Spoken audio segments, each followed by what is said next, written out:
Welcome back to the Live by Heart Today show number 82. This is a show designed to help you navigate change, uncertainty, and the world we found ourselves in. We'll talk a little bit about science. We'll talk a little bit about how our body works, a little bit about intuition, and we talk a lot about transformation. Live by Heart Today is brought to you by wearehistorically.com. Conscious Human Apparel. Raise your vibration and energize your life with specialized Fibonacci tuning forks to deepen meditations and empower self-healing. Get your vibrational sound tools for personal enhancement at energybodytuners.com. Hello, I'm Dawn Spiegelberg, medical intuitive and coherence coach. This show is in our pilgrimage series. Today's theme is Cosmic Heart. And with me for today's Heart to Heart is my guest for the second time in a row, Dr. Walter. He's a homeopath. Thanks so much for joining me today, Walter. We're talking about the heart of the cosmos. And you had given us 3 tips for practicing shifting out of our rational thinking mind and into our heart. And I'd like to talk about those just briefly. The first one was relaxation. And most people don't experience relaxation in their lives, and they think they're relaxed, but really they're still holding stress. Why do you think that is? And how can they change it? Quite frankly, what drives most people, I can only speak really for the Western culture, because that's where I've grown up. The need for achievement, the need for financial excess, the pressure to gain these things. These are the goals. These are the priorities. So relaxation is not a priority. It's not taught. It's not even expected. And so I think that most forms of relaxation are probably false forms of relaxation. Having 2 or 3 drinks, getting spaced out, trance music, whatever. It's not physiological relaxation, which leads to emotional peace. These things have to be relearned. I do think they are natural, but I don't think that the culture in which we grow up tends towards it too easily. And of course, relaxation is it's healthy for you, it's good for you. And the stress and the strain of trying to achieve something that doesn't make a lot of sense in the long haul. So do you think it's an external or an internal pressure, success and drive? It's both. Initially, it's external, and then it's taken on as an internal need, an internal priority. It becomes internalized. Mm. Yeah. Let me just look at LinkedIn. Right. And what age does that happen? Would you say physiologically, right? I think that the moment that you need to come first in your academic work, or first in sport, or first wherever, I've actually got a thing against competition, but that's inculcated from a very tender age. And there's disappointment when you come second, and probably desolation if you come stone last. I don't think this is a good learning. So would you say there's less relaxation in a person who becomes stone last? I don't know if I can answer that question properly. There's probably less relaxation in the person who needs to come first all the time, and sometimes does. And if he does come first all the time, I mean, you show me a relaxed CEO and I'll show you something that doesn't exist. Yeah, so relaxation is so important. And I think you're right about the need that people have to use substances to attempt to relax. That's not true relaxation. No. And it's important to understand how that can actually have a negative consequence and prevent you from relaxing. Yeah, I think I'd like to make the distinction between being relaxed and being peaceful. I would suggest that being relaxed is physiological and being peaceful is emotional stroke spiritual. And you're going to find it hard to achieve the peace if you don't know how to get relaxed. Good point. And that takes us to your second suggestion of noticing. Yes. I'd love to hear a little more about how people can practice the skill of noticing. Being in the present moment, becoming alive to all your senses, sounds a bit hackneyed, but it's truthful enough. And I think I would also like to include noticing more and more about one's own self, in a sense almost of biofeedback, becoming aware of breathing, becoming aware of heartbeat, becoming aware of your interiority.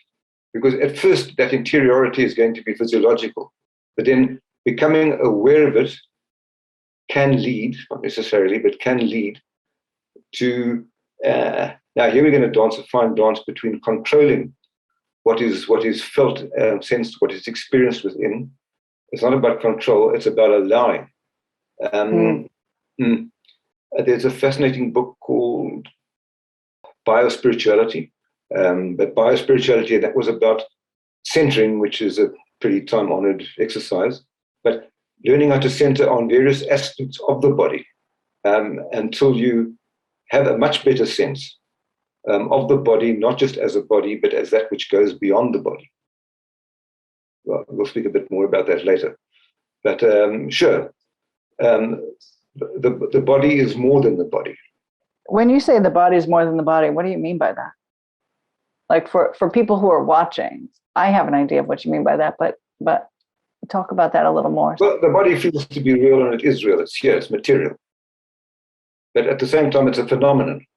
And if you want to go back and to read the bit of, Husserl and phenomenology, the conceptual stuff, that can be helpful. But again, we're not encouraged, nor are we taught to ask the appropriate questions about the body. We wake up as we grow up, and we say, "No, well, here I am." And then somebody says, "You're a good girl or a bad girl. You're a good boy or a bad boy. Go and do this, go to that," and we completely lose the ability for that level of self-reflection, which is more interior than simply being pushed along in terms of being disciplined and having goals and having priorities, and settling down with a sense of wonder at being alive at all. Mm-hmm. This is a living body. What now? And that what now would easily lead you into understanding that, sure, you're a body. There's more. It's a funny little intuitive nudge. There's more. Because the body has a healthy instinct to live. And when it recognizes it's going to die one day, this is not a good feeling. And we will go to extreme lengths to either avoid thinking or feeling that and avoiding the reality altogether. And again, there's a lot to be said, to be explored about that. Why do we need to be so petrified? Is that really the end? I can remember being terrified out of my wits as a very young boy. I was taken to many funerals and even, allowed to view the contents of the coffin and so on. And I remember my mother giving me a good smack and say, "Stop being so curious, be more respectful." The notion that you will come to your end as well is a strange notion to deal with. And of course, I think we just don't deal with it. We want to live in a sanitized, happy world as far as possible, where we don't look at that. And I do think that when we ask the questions appropriately, there are going to be very interesting answers to that. I haven't got the answers. But I do think that part of being alive and being human is to actually not only discover, but possibly even create those answers. I could tell you about a book, but I don't want to advertise books. Well, can I mention a book? Please. Okay.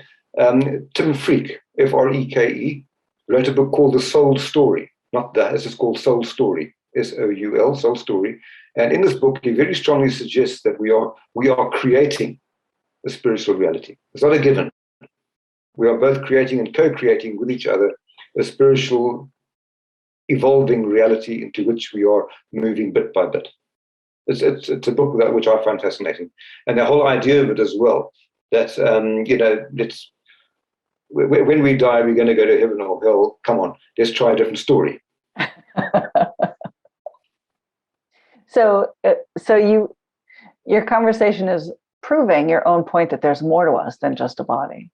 And when people ask me about questions like this or in conversation, I like to describe it in such a way that, with an example, when someone's spouse walks in the room and they're really upset, you can tell without them speaking, right? You know it automatically if someone is upset.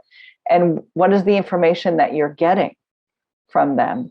It's not just the hand on the hip. It's not just the stiffness in their body, right? There are messages that our bodies are giving. And I'm surrounded by people who deny those messages. They can say some words, and the intent behind them, the energy behind them, has a particular meaning. And then when you ask about that meaning, they can sometimes or often deny the meaning that they gave it and try to just fall back on the words that they used and try to shift the meaning. No, try this, because I tried it just yesterday as a matter of personal curiosity. I thought of two people with whom I do not have contact at the moment necessarily. We're not in daily or weekly or even monthly contact. But I picked on two people, and I thought of them, and I concentrated on them, and I focused on them, and I tried to sense them, and I tried to send them what I sensed about them. It was that sort of concentration, and I tried to make it a felt thing as well as a focused thing, because focusing involves obviously more than your cerebral activity. Anyway, it was that sort of an intuitive emission, that intuitive messaging. Within 24 hours, both of them had contacted me. I think that's interesting. That is interesting, and so that's a beautiful segue into the topic of this show, which is the heart of the cosmos. And would you say that you were tapping into the heart of the cosmos in that experience that you had? Okay, the heart of the cosmos is a pretty large idea. It's an idea I like. It's an idea I like. And to answer your question briefly, yes and no. It could possibly, but I don't know if it would go as far as the heart of the cosmos, because of course I'm not in charge of the heart of the cosmos and I cannot speak for it. I can only try to intuit what I could be talking about when I talk about the heart of the cosmos. A sort of a preamble to that. I was brought up to believe in God. Again, God is one large word, and I don't think anybody can give any definite idea as to what that word really means. A lot of Christians would talk about possibly being acquainted with God, and they would have their own ways of elucidating that.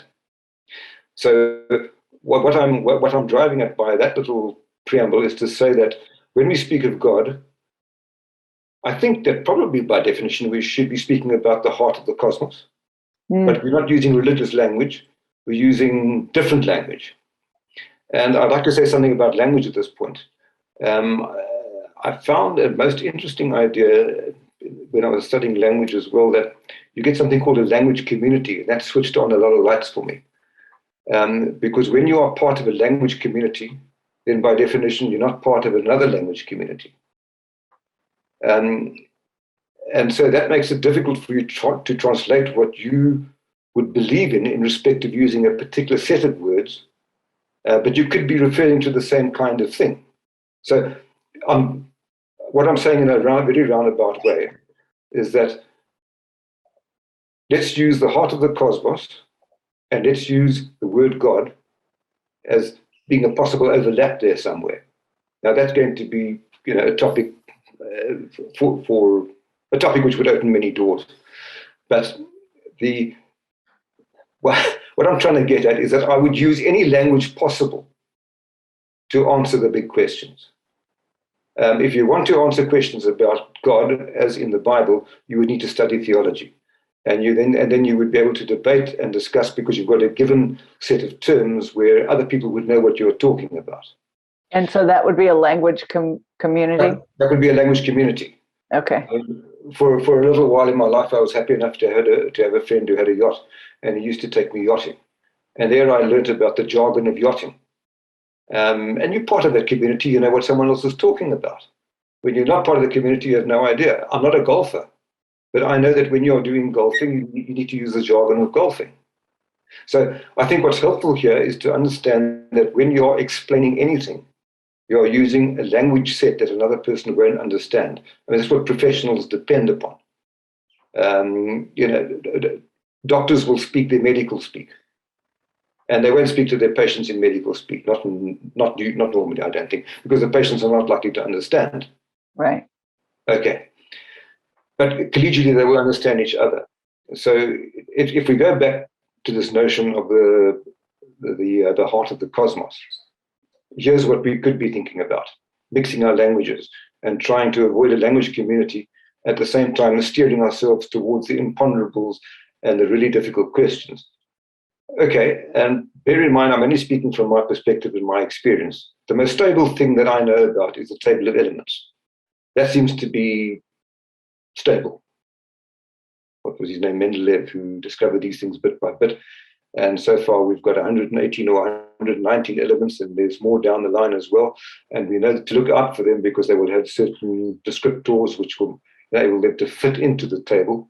Now, as far as I'm concerned, the cosmos is made up of the table of elements. When they meet each other, sometimes it's a happy meeting, as in our lungs and our carbon dioxide and our oxygen and all the rest of it, and helps us to be alive, helps us to have a biological heart. At the same time, when they meet each other, they are roaring, raging solar fires known as stars or whatever. But there's always something going on with the elements which make up the chemistry of the cosmos. And I think more than that, they also that the subatomic structures have a lot to say as well. And that's a whole different level of conversation. So to try and cut to the heart, we're here sentient, living, alive beings. People have said that we are made of stardust. I think this is true enough. We are made of those elements, and those elements have a very happy combination. Somehow the entire cosmos has conspired to bring us here in this moment. And I often sit in absolute amazement that this has happened, this is possible, this is an obvious miracle. Nobody could have planned it, and yet it's there, it's happening. And if there's any purpose to it, we use the human word purpose, I think, in a very shallow way, because we look for a purpose. But if we're going to be looking for cosmic purpose, then we have to be asking those very big questions and trying to find their very big directions. So when I talk about the cosmic heart, I mean that for real. Our bodies are here breathing. They're made of those organs, and the organs are made of those molecules, and the molecules are made of the elements, and the elements are made of the atoms, and the atoms are boiled down to the stuff of physics. And there's no clear way of getting to the bottom of all those. So, in a very real way, I think we are the heart of the cosmos, and I say that very carefully. And I also say it very vehemently because I feel it to be relevant. It's not an out there. It's an out there, and it's a here and now. I have to agree with you on that. And the miracle of the atomic structure in of itself is incredible, because the amount of space that an atom and an atom's particles take up is minute compared to the space the entire atom is occupying. And so what's in the space that's not the particulate matter of the atom, and that's the energy.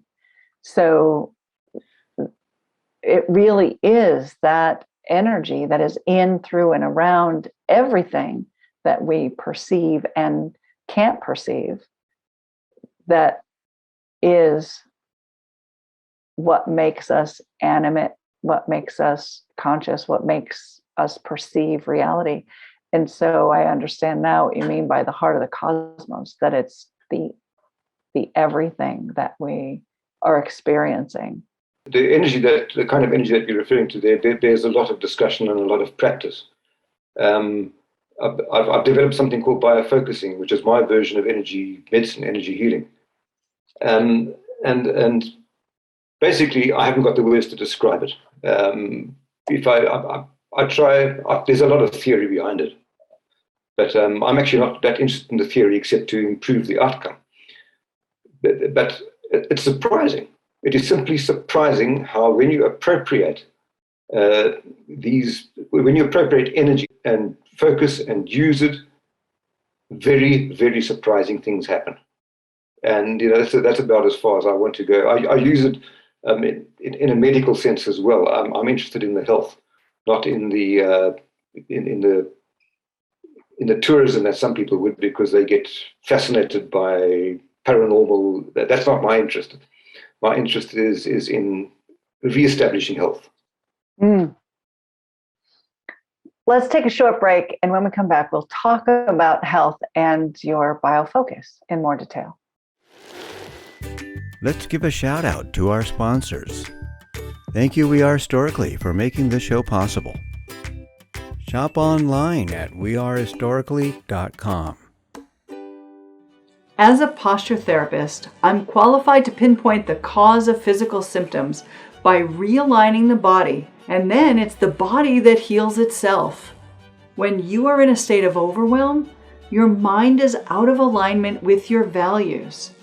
As a coherence coach, I'm astute enough to identify the root causes and show you how to realign with what you value, and your mind can be whole. You can live by heart today. Raise your vibration and energize your life with specialized Fibonacci tuning forks that deepen meditations and empower self-healing. Get your vibrational sound tools for personal enhancement at energybodytuners.com. Welcome back to the Live by Heart Today show with Dr. Walter. He has something he calls biofocusing, which benefits the health and well-being of people in their physical body, yes? In what they're experiencing? Yes. Sorry, you just carry on a little bit. Yeah, so I'd like you to speak just a little more about biofocusing, because so many people are struggling in their health and they don't have solutions. And biofocusing sounds promising. Okay, well, here's the background. Once upon a time, I came across something called quantum touch, which I thought would be interesting, especially as the blurb said that anybody can do it, and it's easy to do. It sounded convincing, and so I thought, well, I'll go along and I'll experience it for myself and see what happens. And I was quite surprised. I was quite surprised at what I experienced there. And so I got more deeply into it and went to a few more courses. And then, being the kind of person I am, I got impatient with it. I said, okay, now I'm going to do it for myself. I've now discovered that there are no rules. This was one of their dictums. There are no rules, only tools. So I thought, well, that I can understand. So that being the case, I'm going to go out and I'm going to develop my own tools. With, in a collaborative way, obviously. I'm going to learn whatever I can in connection with finding the ways to health which are not the orthodox medical ways, because I had read up and studied quite a lot on integrated medicine, which I think is valuable. I don't think it should be the one or the other at all, and I don't think that there should be arguments or serious disagreements between CAM, complementary, and alternative medicine, which is my field, and orthodox medicine, or allopathic medicine, if you want. I don't think that there should be serious fights there at all. And okay, so let me backtrack for a second. So going and developing my own tools, I discovered many things. And the theory is too wide to be able to consolidate very easily. Sure. But the bottom line is it's effective. You can't, it's silly to try to say, I will guarantee anything. You can't guarantee something. Not even orthodox scientific medicine can guarantee anything. They've got their models of prognosis, which depends on statistics. And they say, for instance, in respect to this kind of cancer, then the model is how long would someone who hasn't got this kind of cancer live compared to someone who has? Right. And then we'll multiply the years, divide by 2, and come up with a number, and that's your prognosis. So the kind of model that I would work on would say, sorry, people, there are no guarantees, but it's always worth a try, and very surprising results can be achieved. Okay. It's not a talking cure. We don't talk. All that happens, I was doing a bit of it today with somebody. All that happens is that you say, okay, breathe normally, slow down, relax as much as possible. And then it's simply a question of paying attention, almost as one would have it, from the heart. Because you don't have an agenda at all. No. And if I could drop another name here, I would drop the other name of Bill Bengston and the Bengston method, which bears reading about, because he's a remarkable character.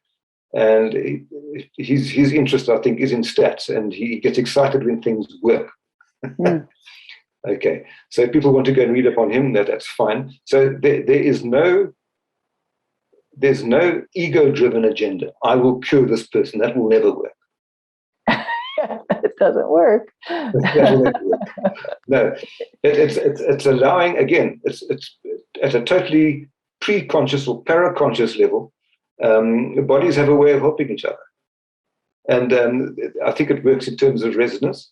As I say, I don't want to get into theories of it, but that's what the biofocusing is. It's an energy medicine. It's using whatever sense of energy you are aware of and can appropriate, and it's mindful. It's felt, I suppose, to a degree. I often experience all sorts of sensations which tell me that something is happening, although I don't know what. And very often the outcomes are remarkable and even dramatic. You say remarkable and dramatic. Would you say it's miraculous? We need to go back into the etymology of this word miracle, because it's interesting. The MI of miracle, etymology is not a favorite subject of mine. The MI of miracle, interestingly enough, ties up with the MI in smile. Because if you go back into the history of the word, it means to smile in wonder because something extraordinary has happened. And that was taken to mean at a later stage, it's a sign from God. Where, in the context of Christians appropriating what has happened here. And sure enough, miracles happen. No question about it. The unexpected happens. But again, to take this further, I don't think that it should be regarded at a distance. I think miracles should be invited, should be worked on. The entire fact of being alive is a miracle. So why not try and bring it closer to her? With regard to miracles, would you say that you've experienced a miracle in your own life? Do you mean personally or in respect of using biofocusing with other people? Personally. Personally. Look, I would venture to say this, that there isn't one dream that I've had that hasn't come true. I don't know if it's a miracle, but it's weird for me because I didn't start out believing that anything would come true. All the dreams have come true. It's beyond bizarre. So if you want to call it miraculous, away you go. But if you're looking for something that's more kind of to the point, I've experienced amazing synchronicities. Is that a miracle? That's a great question. For me, miracles are things that can't be readily explained. Oh, just about nothing can be explained. Thanks for that. the internal combustion engine can be explained, but I don't think this is the kind of question we're asking. Well, I think you're right, because the idea of a miracle is, of course, different for lots of other people. So, how a rocket blasts off is not miraculous to the rocket scientist, even though it appears miraculous to me. Yeah. Yes, I understand what you mean. And I don't mean to be facetious when I say that just about nothing can be explained, but I'm thinking about a different set of happenings, no doubt. Yeah. Yeah. Health is a miracle. And we're trying hard to understand and explain how it occurs. Exactly. I mean, the fact that the body keeps itself healthy, that's a miracle. Mm-hmm. And the fact that it sometimes misses the mark, this is a sort of a evidence going the other way. Something isn't working as well as it should, but nevertheless, the healthy state, is a miracle. And would you say that if you're in a state of health, or if you're in a healthy state, are you tapped into the heart of the cosmos? Yeah, I would simply say yes, because we're not doing it on purpose or consciously. We can certainly aid in a better healthy state by staying away from the bad habits, etc., and by doing whatever we can to work with that. But I mean, it's not up to us. We didn't create ourselves like so. So if you're not healthy, would you say you're not tapped into the heart of the cosmos? No, I wouldn't say that for 1 second. Mm-hmm. No, I would go the other way and say, let's try and tap into a bit more. Yeah, I have to agree with you there. Yeah, for sure. Yeah. And with your biofocusing, it seems like a great experience for people to get more deeply attached to and in synchronization with the heart of the cosmos. Yeah. Yes. Look, it can be a fairly, again, deep, powerful, mystic experience. At the same time, it can be as easy as getting rid of the pain in someone's joint. I mean, I've worked with that quite a lot. You sure have. You worked with that with me with that without even knowing it. Okay. So yeah. That's happened quite a lot. Pay a little bit of attention, pain in the joint goes, thank you very much, that's better now. And I would say that's miraculous. So thank you for your work. I so appreciate it. I think that should be far more commonplace. And it's easy to learn. You have to work on yourself a bit, but it should be commonplace. Yeah. Thank you. Thank you so much for your time today, Dr. Walter. I so appreciate it. And a big thanks to everyone for watching our show. Please let us know by leaving a comment below. Let us know what's on your heart. And for more information about how you can live by heart, please go to livebyhearttoday.com. Like and follow this page and turn on notifications so you don't miss our program. We're here on Thursdays at 4:44 Pacific time. From our heart to yours, we're creating a better tomorrow because we live by heart today. And that concludes this portion of Live by Heart Today. And thank you to our sponsors for making the show possible. Hooray! Thank you, We Are Storically, for your conscious human apparel. Shop online at wearehistorically.com. Level up your life and raise your vibration with specialized Fibonacci tuning forks. Get your vibrational sound tools for your personal enhancement at energybodytuners.com.